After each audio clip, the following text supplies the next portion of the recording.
ઓમ શ્રી ગણેશાય નમઃ. જય શ્રી કૃષ્ણ મિત્રો. 32 પૂતળીની આપણે વાર્તા સાંભળી રહ્યા છીએ. 12 પૂતળીની વાર્તા અત્યાર સુધીમાં આપણે સાંભળી લીધી.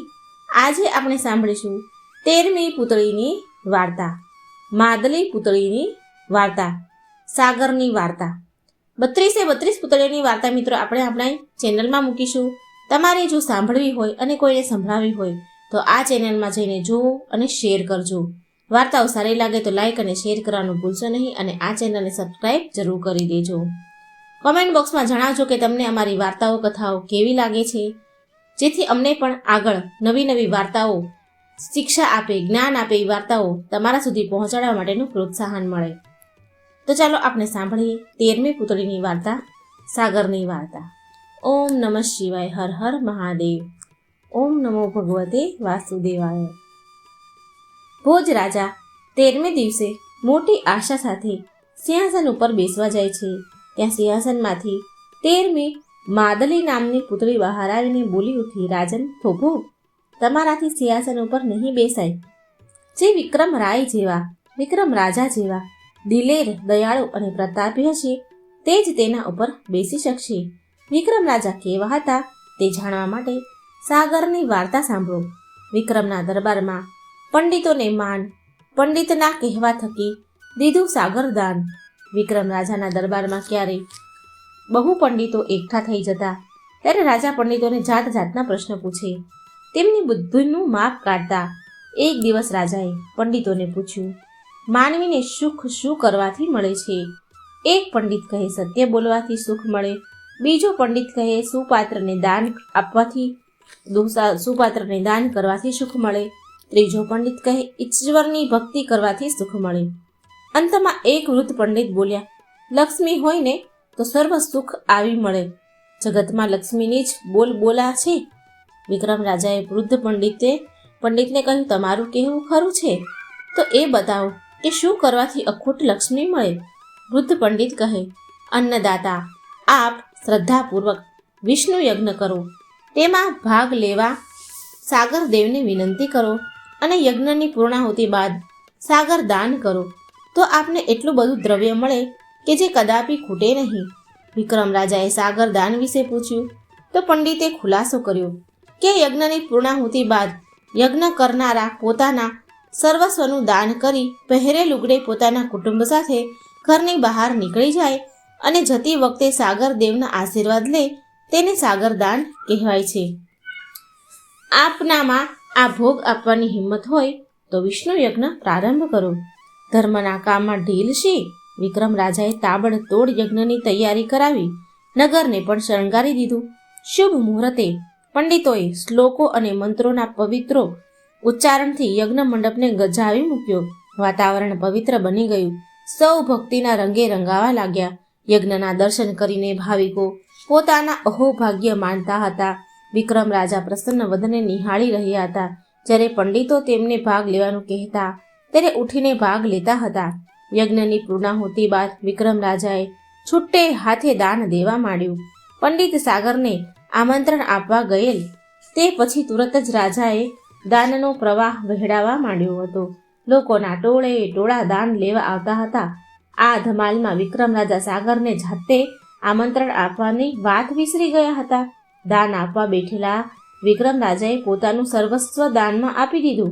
હવે આપવા જેવું કંઈ જ બાકી રહ્યું નહોતું. એટલે વિક્રમ રાજાએ પોતાની રાણી અને પુત્રને કહ્યું, હવે આપણે મહેલની બહાર નીકળી જઈએ. બીજી બાજુ સાગરને આમંત્રણ આપવા ગયેલ વૃદ્ધ પંડિતે મંત્રો ભણીને સાગર દેવને પ્રસન્ન કર્યા. કેટલીક વારે સાગર દેવતાનું રૂપ લઈને બહાર આવ્યા. પંડિતે સાગર દેવને કહ્યું, આપને વિક્રમ રાજાને ત્યાં પધારવાનું ભાવભીનું આમંત્રણ આપવામાં આવ્યું છે તો તેનો સહર્ષ સ્વીકાર કરો. સાગર દેવે કહ્યું, હું આવું તો અહીં મારા આશ્રયે રહેલા અસંખ્ય જળચર જીવો ટળવળીને મરી જાય. વળી વિક્રમ રાજા જાતે કેમ ન આવ્યા? આ કારણથી હું આવી નહીં શકું. પંડિત બોલ્યા, સાગર દેવ, આપ આવું કહીને વિક્રમ રાજાનું અપમાન કરો છો. જે રાજાએ વિષ્ણુ યજ્ઞ કર્યા છે અને પોતાનું સર્વસ્વ દાન કરી દીધું છે તે રાજાની આપને જરાય કિંમત નથી. સાગર દેવ કહે, મૃત્યુલોકનો માનવી મારા આગળ કઈ વિષાત્મા નથી. એ ગમે તેટલો પરગજુ અને પરાક્રમી હોય, સાગર લોકમાં તેનું કંઈ જ મહત્વ નથી. માટે તેને 7 વાર ગરજ હોય તો મારી પાસે આવે. વિક્રમ રાજા મહેલમાંથી નીકળવાની તૈયારી કરતા હતા ત્યાં જ વૃદ્ધ પંડિત તેમની પાસે જઈ કહેવા લાગ્યા, તમે જાતે જઈને સાગરદેવને વિનંતી કરી આવો. વિક્રમ રાજા તુરત જ સાગરદેવ પાસે ગયા અને નમ્રતાથી આમંત્રણ આપ્યું. તો સાગરદેવે પોતાની બડાઈની વાતો કરી. એથી વિક્રમ રાજાએ ગુસ્સામાં તેમને ન કહેવાના વચનો કહ્યા.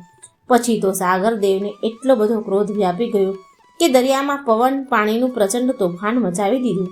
આ ઉપદ્રવથી બચવા વિક્રમ રાજાએ હરસિદ્ધિ માતા અને વેતાળને સ્મરણ કર્યા. એમની સહાય કરવા કહ્યું. વિક્રમ રાજાએ વેતાળ પાસે સૂર્યદેવને સંદેશો મોકલ્યો કે 16 કળાએ તપે. સંદેશો મળતા જ સૂર્યદેવ એટલું બધું તપ્યા કે પ્રચંડ ગરમીથી સાગરનું પાણી બળીને ઓછું થવા લાગ્યું. બીજી બાજુ હરસિદ્ધિ માતાના કહેવાથી વાસુદેવે દરિયામાં પ્રચંડ વાવાઝોડું ફેલાવીને દરિયાનું જળ બહાર ઉલેચવા માંડ્યું. આથી થોડી જ વારમાં સાગર જળ વિહોણો થઈ ગયો અને તેમાં રહેતા અસંખ્ય જળચર જીવો પાણી વગરના તડફડવા લાગ્યા. આ બધી અજાયબ ઘટના બનેલી જોઈ સાગરદેવનું અભિમાન ઓસરી ગયું. તુરંત જ તેઓ સ્વરૂપ બદલીને કિનારે ઉભેલા વિક્રમ રાજા પાસે આવી નમ્રતાથી કહેવા લાગ્યા, હે પર દુઃખભંજન વિક્રમ રાજા, તમારા આગળ હું મારી હાર કબૂલ કરું છું અને તમારા આમંત્રણનો સહર્ષ સ્વીકાર કરું છું. તમારે આ મારા ઉદરમાં રહેલા જીવજંતુઓ ઉપર દયા રાખવી જોઈએ. તે બિચારા કેવા તરફડી રહ્યા છે. હવે હું તમારે ત્યાં નહીં આવું તો ચાલશે, કારણ કે તમે યજ્ઞની પૂર્ણાહુતિ પછી સર્વસ્વનું દાન કર્યું છે, એટલે કે સાગર દાન કર્યું છે. તેથી હું તમારી પર પ્રસન્ન છું.